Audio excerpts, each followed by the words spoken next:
Watch, NATO commits to improving operations at Kabul airport. Brussels, NATO foreign ministers committed Friday to focus on ensuring the safe evacuation from Afghanistan of their citizens and of Afghans deemed at risk after the Taliban takeover, centering on improving operations at Kabul airport first.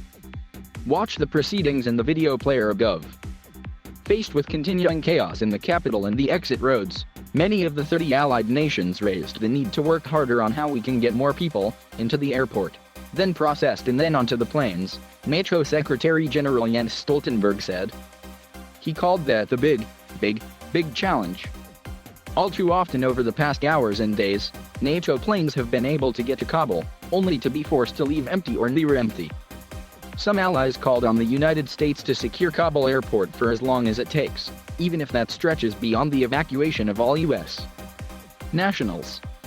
A joint statement Friday said that as long as evacuation operations continue, we will maintain our close operational cooperation through allied military means at the airport. Spanish Defense Minister Margarita Robles said she already had received such assurances. They have assured us that they won't withdraw from the airport until the last person requiring evacuation is out, she told Spanish public radio RME. Stoltenberg also insisted that the Taliban have to give free passage to any Afghan wanting to leave the country.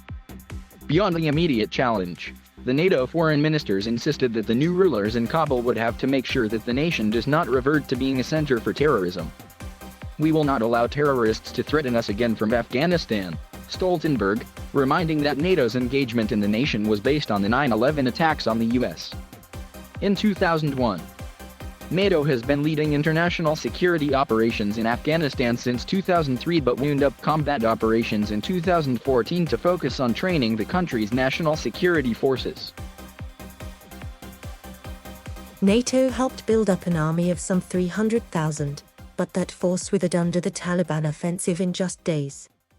NATO headquarters has blamed a failure of Afghan leadership for the swift collapse of the country's Western-backed armed forces.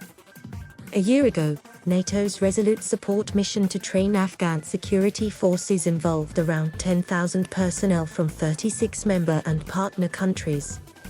Last Sunday, there were no troops under NATO command in Afghanistan.